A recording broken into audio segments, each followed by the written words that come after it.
Meus amigos da verdade, hoje nós vamos falar sobre perdão, e é um tema que eu, sinceramente, não domino, porque, graças a Deus, eu tive poucas oportunidades de perdoar, porque poucas vezes as pessoas realmente me magoaram profundamente, e confesso a vocês que não perdoei.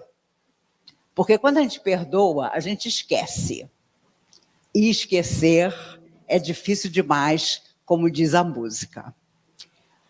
Uma vez o Chico Xavier percebeu que um rapaz, toda vez que cruzava com ele, se escondia atrás de uma lata de lixo, atrás de um poste. E ele começou a pensar, meu Deus, eu devo ter feito alguma coisa muito ruim para esse menino. Eu tenho que encontrá-lo e descobrir o que foi, porque eu não me lembro. E um dia ele conseguiu segurar o rapaz. Meu filho, me perdoe. Eu já percebi que você passa na rua e se esconde de mim. Eu devo ter feito alguma coisa para você que eu não estou lembrando. Por favor, me perdoe. E o rapaz caiu em pranto. Chico, sou eu que te peço perdão, porque eu falo mal de você pela cidade toda, você nunca soube. Ele disse, não, nunca ninguém me contou. Pois é, as coisas que eu falo de você são tão absurdas que as pessoas não têm nem coragem de te contar. E ele chorava e pedia perdão ao Chico. Então, o Chico disse que isso ficou na lembrança dele, como nós temos que nos comunicar. Como que nós temos que, quando percebemos que a pessoa está bem virada conosco, segurá-la e dizer, eu te fiz alguma coisa? Se você me pegou num dia ruim, me perdoe, porque eu, com certeza, não estava bem naquele dia. E no dia que a gente não está bem, é melhor a gente nem piar. Porque às vezes a pessoa quer, eu quero te contar meus problemas. Hoje eu não estou boa para escutar nada, né? Então, olha, se eu escutasse os espíritos dizem, se você escuta pela segunda ou terceira vez de alguém o mesmo problema, o problema passa a ser seu, não é mais da pessoa. Porque você não está ajudando a pessoa a resolver. E eu tenho amigas que me contam a mesma coisa há quase 40 anos. Então, sincera, e é difícil você dizer, agora eu não quero mais escutar. Porque você me diz a mesma coisa há tantos anos e a pessoa nem percebe. Gente, eu conheço gente de tudo que é jeito. Eu conheço gente que vive procurando problemas de saúde dos outros e se alimenta disso para acreditar que a vida dela é mais feliz. A nossa mente é uma coisa muito séria, que nós temos que educar, não só em relação a perdoar, não, em relação a tudo, porque senão nós vamos dar trabalho no mundo espiritual. Vamos mesmo, ninguém se iluda. O que tem de espírita, orador espírita, internado nos hospitais da espiritualidade, não está no gibi.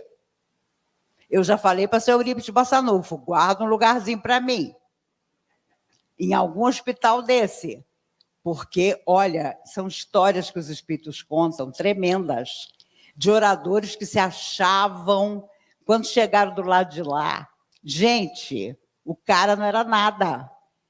E houve uma cena incrível, narrada num dos livros psicografados, em que o Chico, já desencarnado, fez uma visita a uma dessas enfermarias.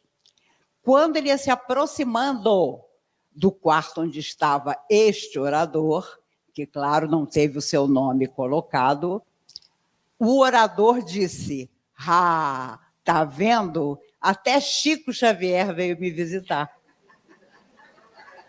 Ele não tinha noção de que ele estava numa enfermaria, sob a tutela dos desencarnados superiores, porque era um buraco negro a missão que ele tinha deixado de fazer na Terra. Então, meus amigos, eu sou danada. Eu já digo logo, quando eu desencarnar, me dá um tempinho para descansar e pode me botar fazendo palestra no abismo. Eu já escolho logo o abismo, que é para não ter problema. Ninguém vai disputar o abismo comigo. E eu confesso a vocês que, inúmeras vezes, eu me vejo fora do corpo, com a plateia na minha frente, uma plateia que não aceita o que eu estou falando, E é interessantíssimo, porque todos estão virados de costas para mim. E aí o espírito amigo diz, comece a falar. E quando eu começo a falar, as pessoas vão se virando na minha direção. São almas sofredoras, são suicidas com os quais eu tenho compromisso de outras vidas. Então, a primeira alma que eu vi quando eu tinha 5 anos era um suicida. E aí você vai aprendendo que não é simplesmente um privilégio fazer uso da palavra, é uma necessidade para você, principalmente. Porque se você pediu a palavra, é porque aquele é o seu instrumento. Como o nosso instrumento é psicografar, como o nosso instrumento é permitir que os espíritos nos usem para se comunicar. Quantos homens eu vi desencarnados que, ao incorporarem com nojo, diziam, o quê?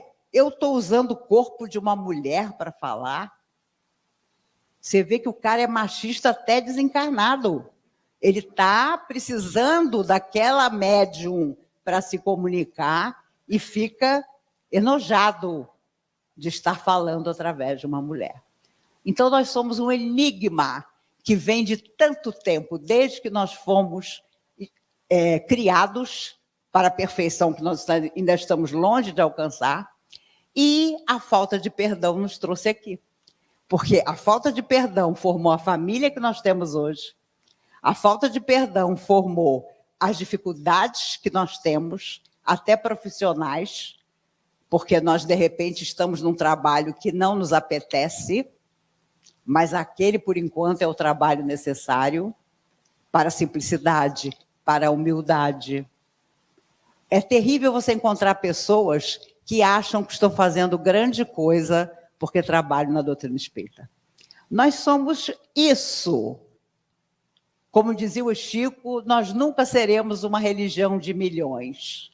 Porque quando a pessoa fica boa do processo obsessivo dela e você propõe trabalho, pá, ela vai embora. A maioria vai embora porque não pretende melhorar.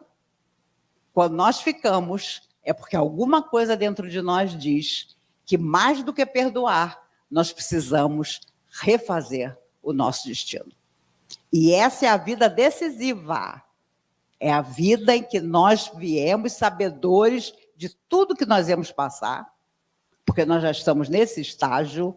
Muita gente reencarna inconsciente.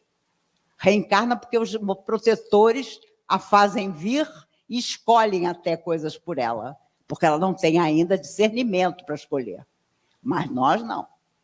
Nós já escolhemos, já dissemos, quero isso, quero aquilo. E por que a dificuldade hoje? Porque nós trouxemos para essa vida gente que a gente não encontrava há 500, 800 anos.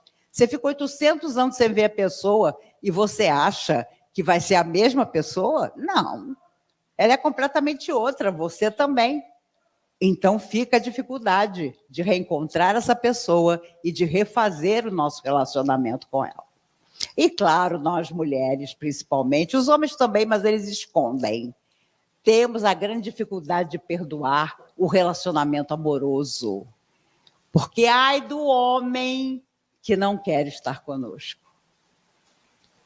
Ah, não me digam que vocês disseram, vai com Deus. Não. O cara diz, não quero mais ficar com você. Você tem vontade, você tem ânsias de acabar com ele. Por isso eu entendo um pouco quando as mulheres sofrem para dizer para os homens, eu não quero mais viver com você. Esse ano, até agora, em Brasília, 36 mulheres foram assassinadas pelos companheiros porque disseram, eu não quero mais essa vida. E o cara não admite. Ele não só não perdoa, como ele vai lá e acaba com a sua vida. Porque se você não ficar com ele, você não vai ficar com ninguém. Então é terrível, porque a mulher ainda está sob a tutela dessa mágoa, que tira a vida dela. E é o pai dos filhos dela. Em Brasília, eles não têm mais pudor. Eles matam na frente dos filhos. Então, que homem é esse, meu Deus? que não tem nenhum sentimento pelos filhos que vão ficar. Porque os filhos vão para os abrigos, porque não tem parente nenhum que quer. Então, há toda uma sociedade doente precisando de renovação para chegar à cura. E eu me lembro de Vinícius de Moraes. Era um homem que não admitia o perdão quando ele ia embora, porque ele ia embora e acabou. Mas, como ele era muito talentoso, ele ia embora deixando sempre uma poesia. Ele foi casado com uma mulher lindíssima, a segunda esposa ou terceira. Ela tinha olhos azuis maravilhosos. E eles viveram juntos alguns anos. Depois, ela, esperta, casou com Rubem Braga, um grande escritor. Que ali com Vinícius de Moraes ela aprendeu. Ela acordou, casada com Vinícius de Moraes. Quando ela olhou no travesseiro dele, tinha um bilhete. Amada, que olhos os teus, são cais serenos, cheios de adeus. E ele tinha ido embora. Ela nem sabia que ela tinha esses olhos, mas ele foi embora. De outro casamento, ele deixou na porta da geladeira a mulher. Imagine você acordar, procurar o teu marido. Aí ele era boêmio, ela deve ter pensado, ficou na rua. Quando ela chega na geladeira, estava pregado: ah, o amor. Abraços, beijos, risos. Depois mais beijos, mais abraços, mais risos. Depois, amada. Depois dores sem remédio. Depois pranto. Depois tédio. Depois nada. E ele tinha ido embora. E detalhe, elas perdoavam porque elas não ficavam com raiva. Elas se sentiam homenageadas pelas palavras que ele deixava. Isso é uma técnica para os homens. Estou ensinando. Entendeu? Vinícius de Moraes fazia isso e dava certo. E, claro, a primeira mulher, Lídia, com quem ele teve o casal de filhos, Paulo e a mais velha, que já faleceu de câncer, mas o Paulo é um fotógrafo muito prestigiado no Rio de Janeiro e está vivo até hoje. Acho que ele já fez 70 anos. Faz agora, em julho, 44 anos que Vinícius de Moraes morreu. 44 anos. E a verdade é que hoje ele não aguentaria viver, porque, apesar de mulherengo, ele era gentil, ele era carinhoso. Os filhos contavam que quando ele sentava do lado de uma mulher e começava a fazer assim no cabelo da mulher, pronto. Ele já largava uma e ficava com aquela que ele fazia cafuné. Cafuné, meninos, também é uma boa dica. Entendeu? É só não tirar o cabelo da mulher do lugar. Faz cafuné de um jeito que o cabelo fique bom. Mas Lídia, sua primeira esposa, foi talvez o amor verdadeiro. Porque para ela, quando ele se divorciou, e foi o casamento que mais durou 11 anos. Eles bebiam tanto juntos, eles tinham uma varanda maravilhosa no apartamento de frente para o mar. E aí ele foi embaixador, era um homem que tinha uma intelectualidade incrível, falava várias línguas, e era um homem inteligentíssimo. Os dois resolveram fazer o seguinte: vamos fazer uma pilha das garrafas de uísque que nós tomarmos.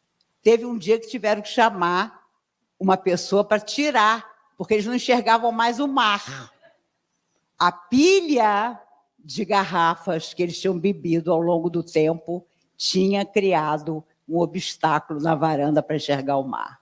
Mas, quando ele foi embora deste casamento, ele fez um dos maiores hinos de música do mundo.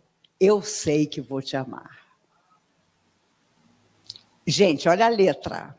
Eu sei que vou te amar, por toda a minha vida eu vou te amar. Em cada despedida eu sei que eu vou te amar. desesperadamente, eu sei que vou te amar. Um cara que estava indo embora. E cada verso meu será para te dizer que eu sei que vou te amar por toda a minha vida.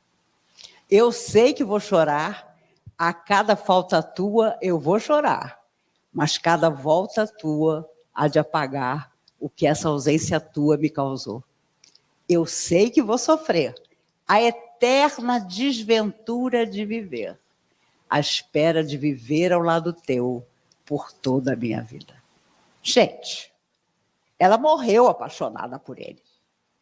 Ele morreu, ela velhinha, e um dia a filha contou para ela: mãe, o pai não está mais aqui, mas eu vou te contar uma coisa. Você sabe que durante toda a vida dele, de vez em quando, ele ia na sua porta e pensava em bater. Você vê que coisa, mãe? Que coisa, ele procurou você a vida toda. Ela virou-se para a filha chorando e disse: e por que ele não bateu?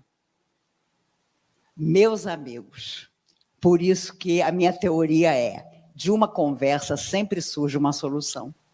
Às vezes, pessoas que se gostam por causa de uma mágoa, de uma tristeza, de um desentendimento, se afastam. Isso deve ter acontecido para nós em muitas vidas. E a solidão, eu sei, é pausa de reajuste afetivo. Mas, às vezes, ela é também um problema. Porque nós não admitimos desculpar o outro. Mesmo que seja dizendo: eu estou te desculpando, mas vai com Deus. Porque também tem relacionamentos que, se você continua, você pega a pessoa, põe debaixo do braço e tem que sair carregando. Isso não é relacionamento.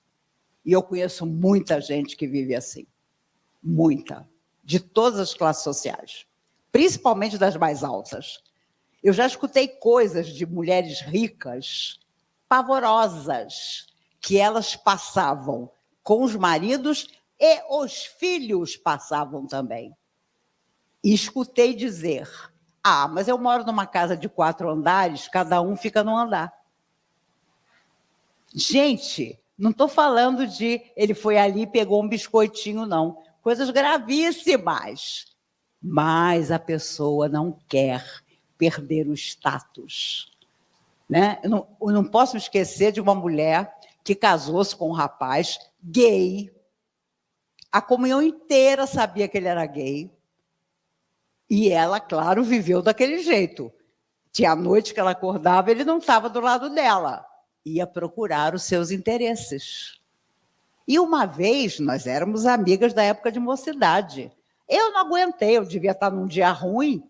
Falei: como é que você continua essa situação? Ela virou-se para mim e disse: Maíse, a senhora fulano de tal sou eu. Eu falei: minha amiga, se isso te serve... E serve para muita gente. A gente fala dos homens, eu falo brincando, mas tem muita mulher precisando de um sacode. Porque ela faz o relacionamento dela ficar ruim. E ela não põe a mão ali porque ela deixa num cantinho porque é confortável para ela. Só que isso gera mágoas de um lado e de outro.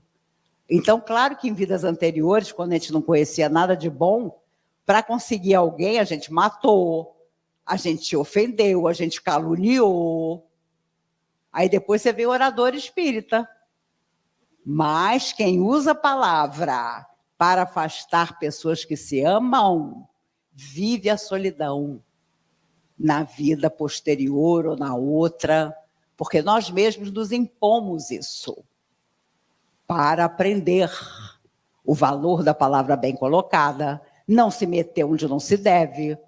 Vocês já não tiveram aquela vizinha fofoqueira que dá conta de todo mundo? Essa é uma candidata a vir muda na próxima encarnação. Porque quando a barra é muito pesada, a pessoa pede para vir muda mesmo, para aprender a ouvir o que é correto, a discernir. Então, não é simplesmente eu te perdoo, é todo um processo que nós precisamos admitir dentro de nós. Quando Vinícius casou-se com a última esposa, ele sabia muito bem que estava doente, ele apresentava ela dizendo, minha viúva. Ele apresentava ela como viúva dele, porque ele sabia que não ia dar mais tempo para casar de novo. E, claro, um dia ele morreu, foi 7 de julho de 80. Aliás, 80 foi um ano horrível. Morreu Nelson Rodrigues, morreu Vinícius de Moraes, morreu Cartola, e no final do ano, John Lennon é assassinado. Meu Deus, que ano pavoroso, o ano de 1980. Pessoas que já tinham dado muito à vida e ainda teriam condição de dar muito mais, foram retiradas, né? Mas o Vinícius, claro, bebeu e comeu tudo o que quis. Ele tem uma frase que eu amo. Ele dizia, quando me dá aquela vontade de andar, quando me dá aquela vontade de fazer exercício, eu deito no sofá e espero a vontade passar. Ele era de uma geração que não fazia assim. Quanto mais pilates, musculação, isso não existia, gente. Né? Então, claro que ele viveu as consequências, mas, sem dúvida alguma, trouxe belezas extraordinárias através da música. Ele fez Gente Humilde, uma das músicas mais lindas também que existe. E o Chico Buarque pode ter todos os defeitos, mas é um cara também simples. Uma vez perguntaram a ele, você fez Gente Humilde junto com Vinícius. Você é um gênio também. Ele disse, não, eu só contribuí com uma frase. E o repórter perguntou, que frase, Chico? Quando a música diz, são casas simples, com cadeiras na calçada, e na fachada escrito que é um lar. Pela varanda, flores tristes e baldias, como alegria que não tem onde encostar. Gente, o cara que faz uma poesia dessa pode morrer no dia seguinte, porque deixou uma beleza, que é o que nós precisamos. Nós perdemos a gentileza, o ver o belo no outro, mesmo que o outro diga, eu não amo você, eu não quero mais estar com você. Gente, quem não sentiu uma facada no peito ao escutar uma coisa dessa, não viveu. Não viveu. Passam-se os anos e você pensa, como eu fui boba. Mas naquela hora, você sofreu, você comeu o pão que o diabo amassou. E essas experiências são necessárias para nós sabermos que é mais do que perdoar.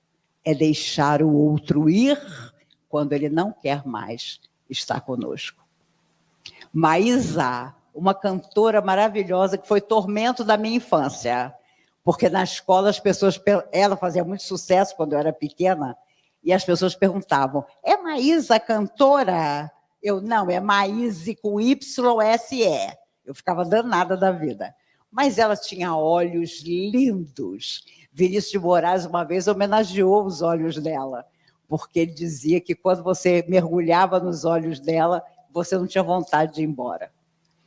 Ela foi uma mulher alcoólatra e morreu por causa disso, em janeiro de 77, num acidente da Ponte Rio-Niterói, ainda com 40 anos, uma mulher jovem, deixou o filho com 21 anos, recém-casado, mas ela foi casada com um Matarazzo. Ela tinha 17 anos quando casou com ele. Imagine apaixonada por um homem bem mais velho que ela, mas que prometia para ela o mundo.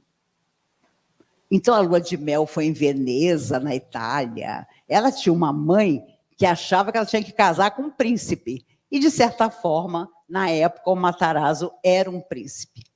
Mas tiveram um filho, mas ela queria cantar. Ah, mas cantar não. Uma pessoa da família Matarazzo não canta. Não tem uma vida própria. Você é minha mulher. E aí ela ficou muito chateada, gravou um pequeno disco com a ajuda de amigos.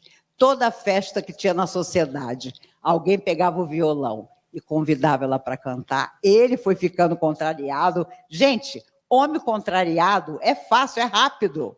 Em 1 minuto você contraria um homem. Agora imagine um homem poderoso que achava que ela ia casar com ele e ia viver vassala dele. E um dia ela disse, eu vou embora. Ah, mas aí pipocou tudo. Ele ficou com o filho, porque naquela época não tinha ninguém que considerasse que a mulher, a mãe é que tinha que ficar com o filho. Ela bebia, então ela foi para a carreira dela, fez sucesso, aí começaram a aparecer aqueles homens amalucados querendo ficar com ela, porque há um grande interesse nisso, e ela nunca se esqueceu dele.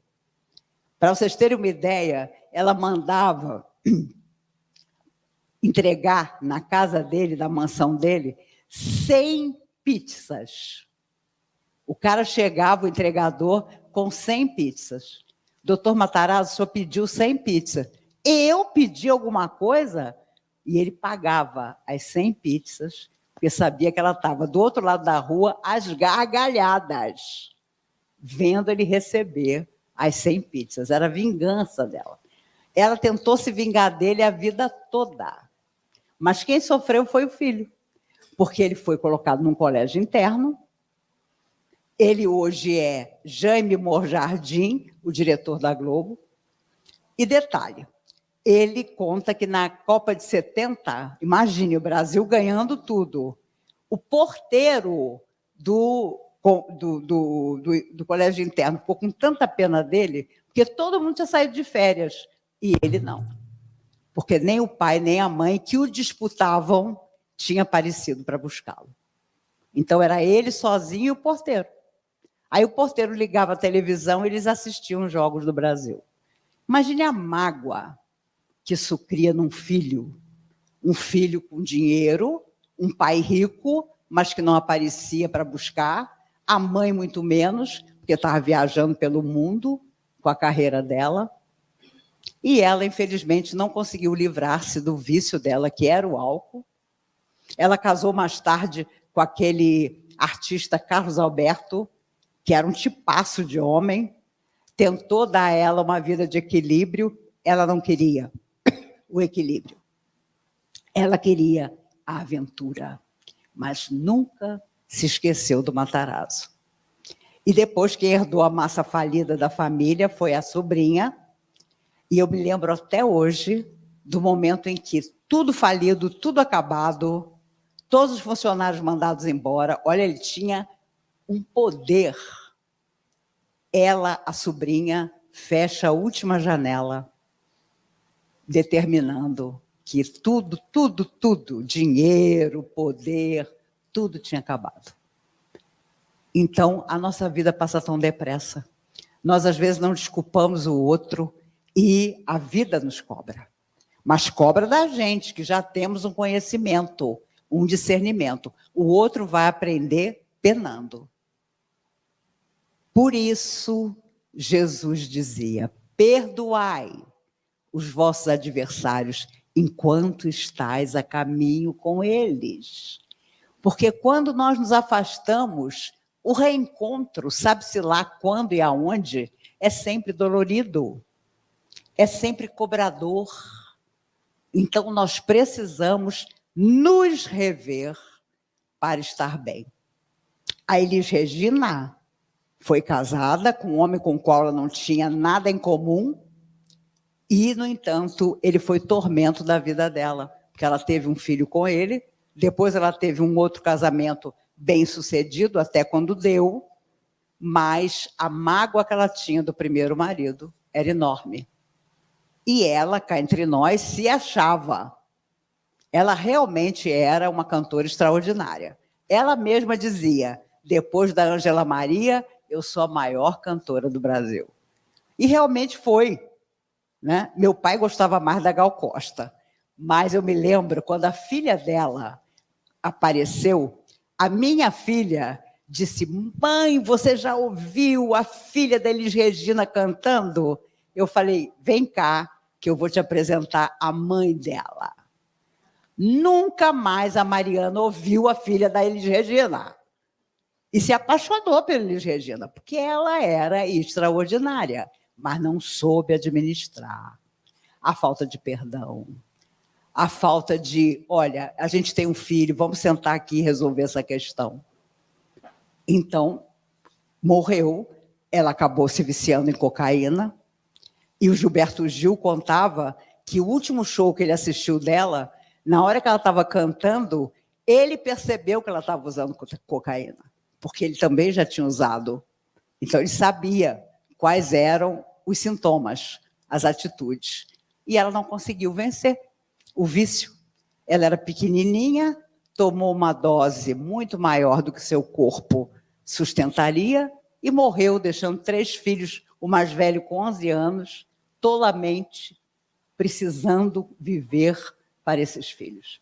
Porque aí cada pai foi lá, pegou o seu e a solidão ficou para todo mundo. Nós precisamos perdoar a nós mesmos, perdoar o outro. Jesus sabia muito bem disso, por isso ele recebia a todos com carinho. Quando ele colocava a mão dele sobre o coração de uma pessoa, ela se energizava completamente para o resto da vida. Mas muita gente voltou a ficar doente, porque voltou a fazer as mesmas bobagens. Por isso ele dizia, vai, não peques mais, para que o pior não te aconteça. E a pessoa mandava bala, já que estava curada, e voltava a adoecer. O que eu fico nervosa é quando os espíritos dizem que muitos de nós, espíritas de hoje, estávamos na época do Cristo e ouvimos da sua própria boca o sermão da montanha. Estávamos no meio daquela massa, a escutar aquelas belezas inesquecíveis e não fizemos nada. Por isso que nós estamos aqui de novo. Eu conheci muita gente que tinha ilusão de ter sido um cristão que morreu na boca do leão. Pode desacreditar. Você não era nem a pulga do leão. Porque quem morreu daquela maneira foi imediatamente recolhido, passou por um tratamento psicológico que no mundo espiritual já existia há muito tempo e não reencarnou mais, a não ser com a própria vontade. Não, eu quero voltar lá. Mas nós estamos aqui até hoje. Então, nos lançar aos cristãos, nós não nos lançamos. Aos cristãos, não. Aos leões, nós não nos lançamos, não. Porque tinha aquela clássica pergunta, diz que você não acredita em Jesus e você volta para casa. Imagine se a gente não voltou. Que Jesus? Nunca ouvi falar desse homem. E os leões rugindo. Era difícil. As mulheres cristãs eram consideradas loucas pelas mulheres romanas, porque elas entravam com os filhos pequenos na mão. Viravam para os filhos e diziam, até daqui a pouco. Já imaginou você entrar com seus filhos e o leão, a pantera, vir para cima? Gente, mas eu nunca me iludi. Eu não tive coragem nem de chegar próximo. Aliás, se Jesus estava ali, eu estava aqui. Mas depois, nós procuramos por ele sempre. A nossa vida é uma busca de todas as belezas que ele nos deixou e da qual nós estamos longe de acreditar de verdade. Porque se nós acreditássemos de verdade, nós teríamos uma outra vida. Ah, na próxima encarnação eu faço. Eu já tenho umas coisas que eu já passei para a próxima vida. Porque com quase 70 anos, não, gente, agora não vai dar, deixa para a próxima. E fulano, não quero encontrar nem como vizinho. Para isso, eu faço minha tarefa há tantos anos. Fulano, nem como vizinho do andar de baixo, que é para eu não encontrar no elevador. Tem pessoas que, se você tiver merecimento, você pode dizer, acabou. Esta porta está fechada. Nos meus 66 anos, só tem 2 pessoas nessa situação, eu estou no lucro. Porque o resto é convívio, é conhecimento. E aquela história que a gente vai aprendendo. Quando o telefone da minha casa toca, Só os amigos têm o telefone da minha casa, porque senão eu fico louca. Aí a pessoa, eu atendo, é sempre um amigo. Maísa, é fulano. Você tem 5 minutos para me ouvir? Esses 5 minutos são 40. Porque a pessoa dificilmente diz, você está bem, Maíse? Não, ela quer desaguar o desencanto dela. E quando eu fico chateada, os espíritos dizem, fica tranquila que foi para isso que você veio. Então, quando eu tinha 7 anos, eu queria ser freira. E a minha avó e meu avô, espíritas há muitos anos, sabiam, pelas orientações que tinham recebido quando eu nasci, que eu tinha vindo para uma tarefa no espiritismo. Mas a minha avó foi inteligente. Ela nunca me contrariou. Ela dizia, você vai ser freira? Que ótimo, minha filha. Aí citava várias santas que tinham sido freiras. Até o dia que, aos 13 anos, eu fiquei péssima. Porque aí todas as almas sofredoras me encontraram. Gente, eu acordava, coitadinho do meu pai. Ele já morreu há 22 anos, mas é um amigo no mundo espiritual. Ele contava que ele tinha medo de dizer bom dia para mim, que eu acordava assim. Sentava para tomar café assim. Gente, eu senti uma tristeza que eu não sabia de onde vinha. Era uma coisa mais forte do que eu.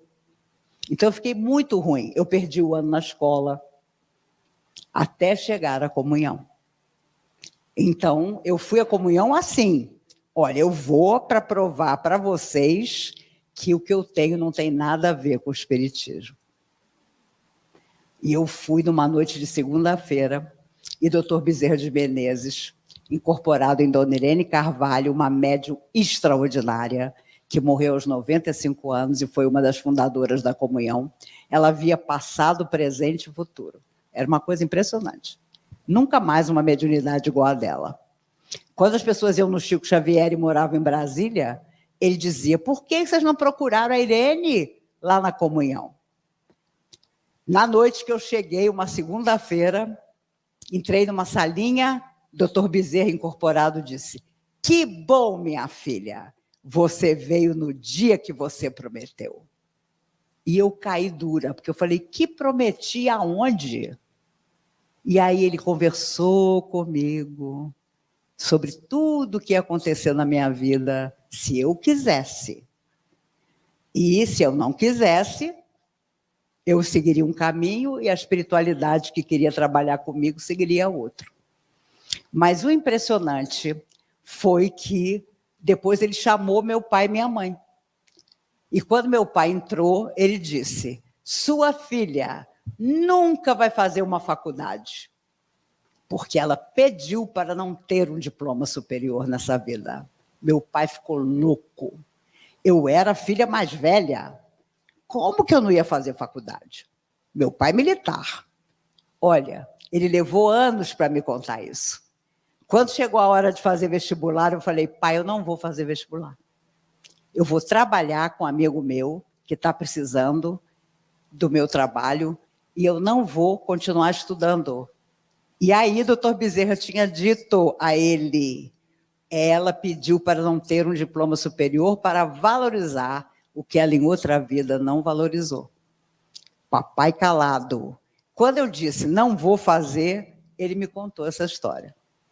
Eu já sabia que você não ia fazer vestibular, porque o doutor Bezerra, há anos, me contou que você tinha pedido para não ter um diploma superior. E isso hoje me vale muito, porque as pessoas perguntam, você é psicóloga? Você é advogada? Você é não sei o quê? Eu não sou do lar mesmo. E as pessoas não acreditam. Não é possível. Eu falei, não, só tenho o 2º grau. E as pessoas ficam chocadas. Aí elas começam a acreditar que eu não falo sozinha, que são os espíritos que me ajudam a falar. E os espíritos, meus amigos, são assim. Até onde você quiser, nós vamos juntos.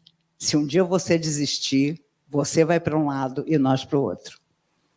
Eles têm essa racionalidade.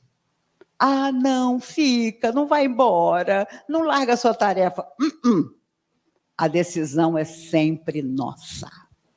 Sempre nossa. E isso é livre-arbítrio.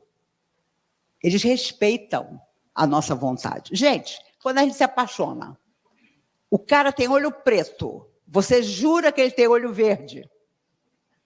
A família inteira diz, ele tem olho preto, e você é verde. Aí, com o passar do tempo, você descobre que o olho do cara era pior que preto. Era completamente cego. Cego, não era cor preta, não. Era cego, não enxergava nem você na frente dele. Mas aqueles olhos verdes, meu Deus, ficam no coração. Quem não se apaixonou, não viveu. Às vezes a gente casa até com alguém que não foi a nossa paixão, mas é a pessoa certa para casar conosco. Eu já cansei de conversar com mulher assim. Ai, meu marido é tão bacana, mas eu não esqueço fulano. Aí eu, quem é fulano? Ai, fulano foi um namorado que eu tive, não tinha juízo nenhum, mas eu fui apaixonada por ele. Eu falei, olha, mas ele não casou com você. Quem casou com você foi o bonitinho que está lá fora. Então, pensa bem, mas o sonho, nós mulheres somos horríveis, o sonho fica. Ah, se eu tivesse casado com fulano. Hoje as pessoas nem se casam, as pessoas vivem juntas, daqui a pouco cada um faz sua mala, vai para um lugar. É inacreditável as gerações depois da minha, a facilidade que ficou de você se relacionar, mas a vida cobra. Porque tem aquele que você se apaixona mais, aquele que você se apaixona menos, aquele que é correto com você, aquele que não é correto com você e deixa uma marca em você. Porque a mulher gosta, não todas, mas muitas de nós gostamos do homem que a gente não confia. Ele tem um charme, é um Humphrey Bogart, entendeu? Ai, meu Deus, aquele homem me lembra o Gregory Peck. Mas o Gregory Peck foi casado com a mesma mulher a vida inteira. Então a gente tem essa ilusão, né, de que a pessoa é aquilo. Eu tenho ilusão com o Paul Newman. E as pessoas dizem, ah, quando você morrer, Maíse, você vai encontrar o Paul Newman. Eu falei, nem quero, porque a mulher dele está com 91 anos, não sai mais de casa, deprimida, porque você foi casada com aquele homem a vida inteira, o cara morre. Como é que você fica? É que nem a Glória Menezes com Tarcísio Meira. Como que você fica sem aquela pessoa que foi a referência da sua vida? O Paul Newman estava numa sorveteria, tinha uma mulher fã dele na frente. E ela olhou para trás e falou, não é possível, o Paul Newman está atrás de mim para comprar sorvete. Aí ela, rapidamente, me dá o sorvete, saiu. Quando ela chega na saída, na rua, gente, cadê o sorvete?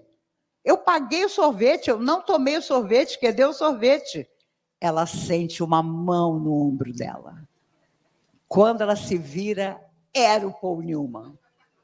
Ele, sorridente, diz para ela, você está procurando seu sorvete? Está dentro da sua bolsa.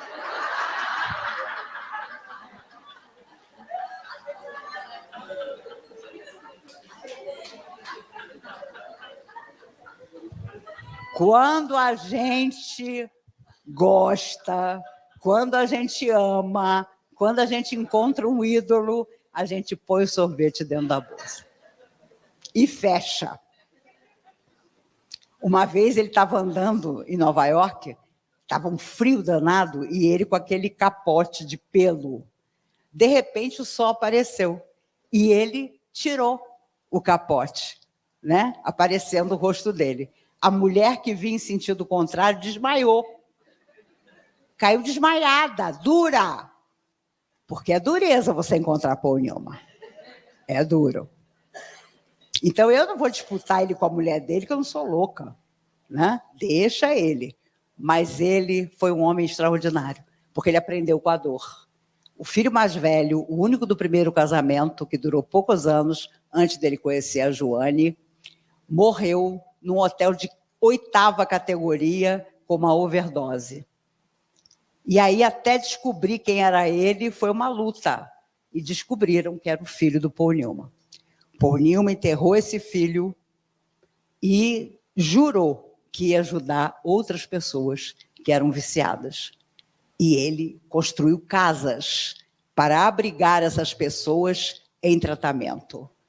Mas um dia ele recebeu da academia o prêmio Irving Talbot, que só os grandes recebem. E Jack Nicholson, esse ator maravilhoso, fez questão de entregar. E ele disse, eu estou aqui para entregar esse prêmio ao Paul Newman, porque ele não faz os cheques como todos nós. Ele vai lá. Olha só o que Jack Nicholson disse. Ele vai lá, ele sobe a escada, ele prega os pregos, ajudando a construir as casas. Nenhum de nós aqui faz isso. A gente só assina os cheques. Aquela coisa de Jack Nicholson mesmo, né? Um homem totalmente racional, consciente. Hoje ele está com Parkinson, não aparece mais.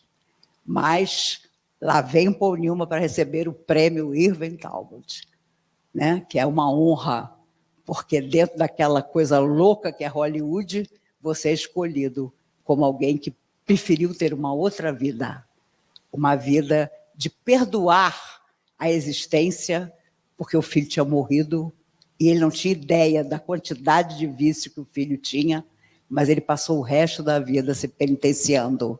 E ele cozinhava muito bem, criou uma série de molhos que são super usados nos Estados Unidos e que o rótulo veio o rosto dele. Quando eu fui à Disney com a minha filha, eu entrei no supermercado e tinha uma prateleira cheia das coisas dele. Minha filha quase me fez infartar, porque ela disse, mãe, olha o Paul Newman. Eu parei, mas eram os produtos, não era ele. Né? A gente que tem karma não tem jeito. Né? E no final da vida, ele e Robert Redford eram muito amigos. E você vê a foto dos dois na porteira da fazenda do Robert Redford, que foi um homem extraordinariamente lindo, nunca fez uma plástica, está um maracujá de gaveta. E ele e o outro que eu amo, Clint Eastwood, 93 anos. Gente, já não tem mais lugar para enrugar. Mas naquela foto linda, você vê que o Paul Newman já estava morrendo, porque o olhar, embora azul, já não tinha o brilho. E o Robert Redford não, né? Que está aí até hoje, aquele brilho no olhar. E o Paul Newman encostado assim na porteira, você via que... E foi um homem inteligente. Ele perguntou aos médicos, o que vocês ainda podem fazer por mim? Nada. Ele pegou a sacola dele e foi morrer junto da família dele, morreu 4 meses depois. Porque ele estava pagando para os médicos cuidarem dele e eles não podiam fazer nada. Ele foi um fumante inveterado e morreu com câncer de pulmão. Então, claro que quando nós precisamos perdoar alguém, perdoamos até alguém que não quer se tratar, que não quer se cuidar. Fulano, você precisa se cuidar, você precisa sair dessa situação. Eu não quero. Querer é a palavra. Se a pessoa diz, eu não quero, ela não vai daqui àquela cadeira ali. E nós temos que respeitar. Se nós tivermos feito de tudo, nós vamos dizer a ela, eu estou aqui. Se você precisar, eu estou aqui. Mas ela tem que seguir o caminho dela. Nós temos que seguir o nosso caminho. É horrível você depender dos outros. A minha filha é maravilhosa, mas enquanto eu estive numa cadeira de roda, ela virou minha mãe. E hoje ela diz assim, ainda bem que tudo passou, né, mãe? Mas, sabe, o único defeito de mãe é não obedecer filho.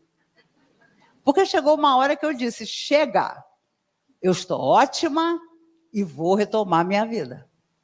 Ela deu um ataque, porque eu morava com ela 7 meses, com ela e com meu genro, que é um amor, e ela achou que ia ser assim a vida toda. Aí agora eu fui aos meus médicos e disse, eu quero viver quanto eu tiver que viver, mas na minha casa cor-de-rosa, sozinha, sem depender de ninguém, e falei para os espíritos, me ajudem, que é isso que eu quero.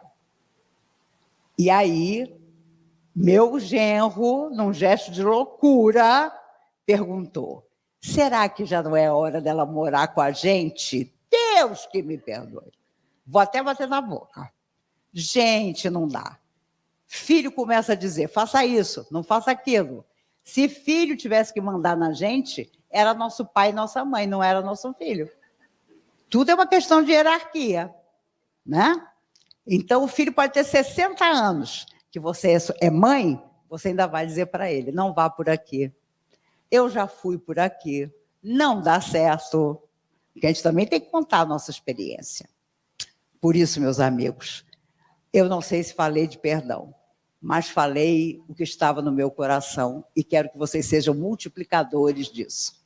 Que vocês, na vida de vocês, possam fazer com que as pessoas acreditem que nós vamos sempre seguindo em frente.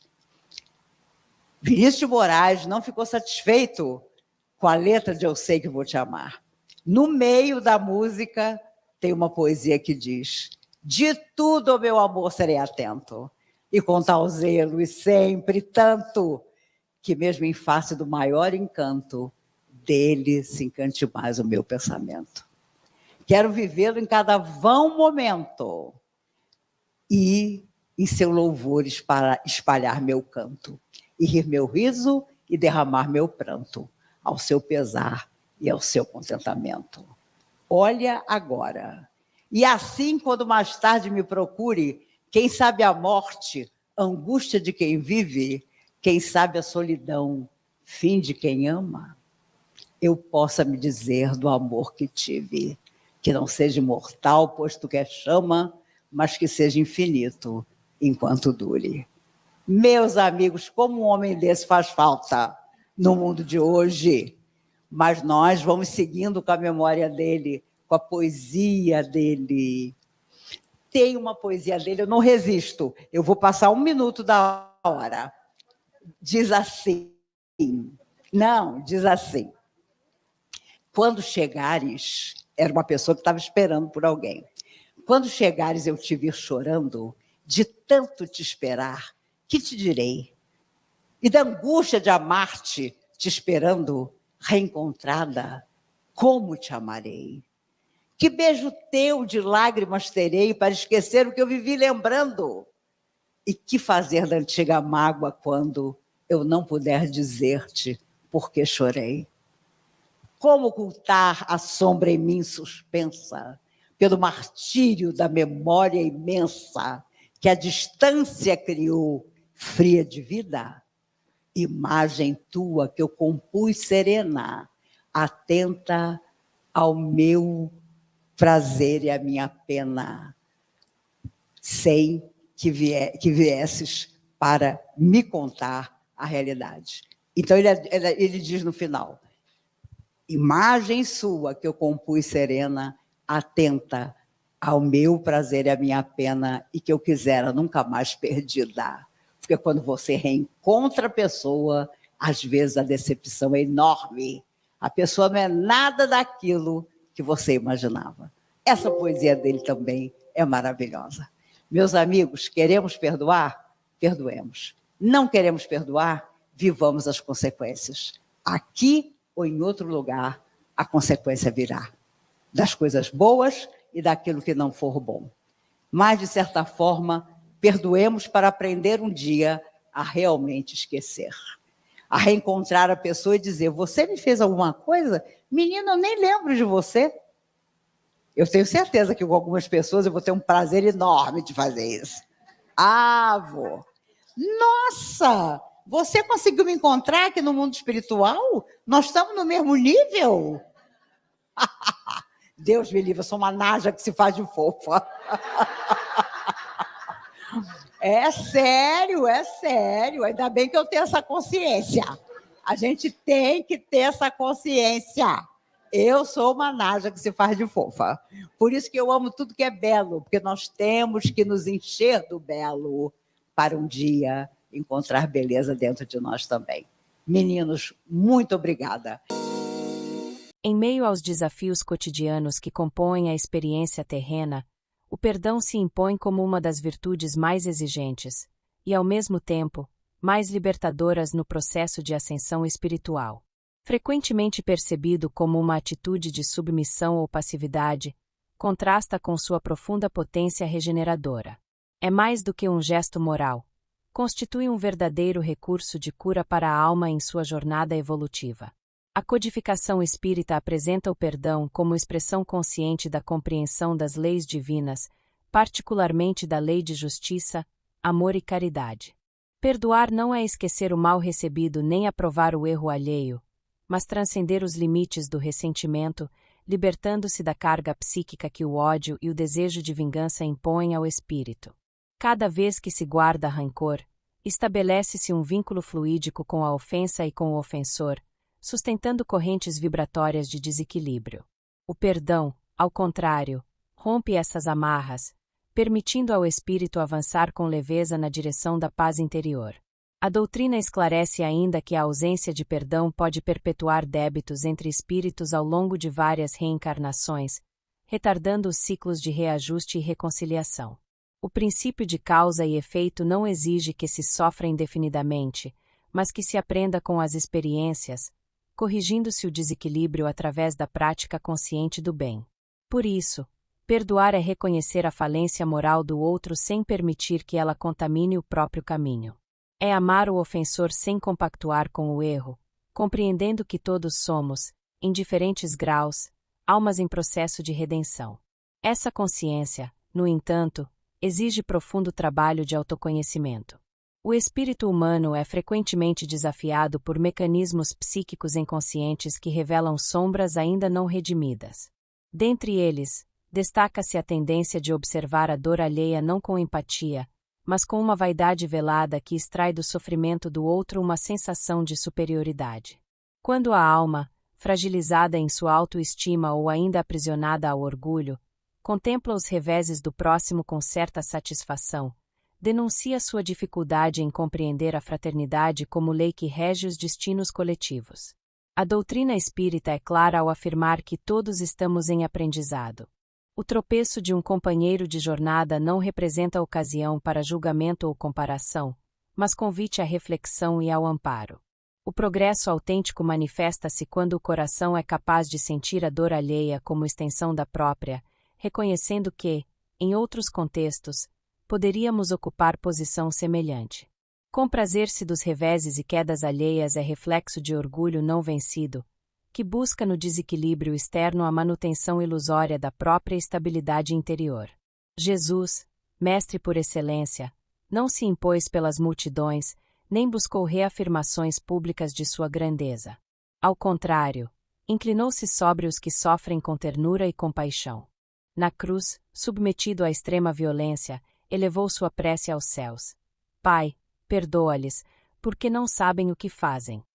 Essa lição maior transcende o tempo e nos convida à compaixão lúcida, capaz de enxergar além da ofensa, acolhendo o infrator como alguém ainda distante da luz. Esse mesmo princípio se aplica àqueles que receberam da providência divina a faculdade mediúnica e falharam na sua missão. O exercício mediúnico, especialmente quando vinculado à seara espírita, é tarefa de alta responsabilidade, oferecida ao espírito como meio de serviço e redenção. Contudo, nem todos que recebem o dom do intercâmbio com o plano invisível perseveram na fidelidade à missão que aceitaram antes do renascimento. A mediunidade é uma faculdade neutra, dependente da orientação moral daquele que a exerce. Quando colocada a serviço da vaidade, da autopromoção ou da ânsia por reconhecimento, converte-se em instrumento de ilusão. Não são poucos os casos de médiuns e oradores que, encantados pela admiração pública, desligam-se da essência evangélica da tarefa e assumem posturas de infalibilidade, desprezando a vigilância interior. Esquecem que a palavra não é palco para projeções pessoais, mas canal sagrado para a edificação coletiva. A espiritualidade superior, respeitando o livre-arbítrio, não impõe sua tutela. Quando o servidor se afasta do propósito de servir e se rende ao personalismo, torna-se naturalmente mais acessível às influências perturbadoras que se alinham com suas imperfeições. O conteúdo se esvazia, a mensagem se distorce e, não raro, o mandato mediúnico é interrompido de forma dolorosa. Cabe ao trabalhador espírita compreender que mediunidade, como qualquer talento concedido, exige preparo interior, disciplina constante e humildade verdadeira. A vaidade na missão evangelizadora é uma das mais sutis armadilhas da alma, pois se oculta sob a aparência da virtude e se alimenta da aprovação exterior. Emmanuel nos recorda que perdoar é atributo das almas fortes. E da mesma forma, servir em silêncio, sem esperar retribuição ou glória, é marca dos que já iniciaram o caminho da transformação. Que possamos cultivar, em nosso cotidiano, uma disposição cada vez mais sincera para a tolerância, a generosidade e a humildade. Que nossas palavras sirvam ao encorajamento e nossas atitudes reflitam a bondade que já somos capazes de oferecer. A regeneração do mundo principia na transformação silenciosa de cada alma que opta por compreender antes de condenar. E é nesse esforço contínuo de amar com lucidez, perdoar com inteireza e servir com compaixão que se constrói, passo a passo, a verdadeira elevação espiritual.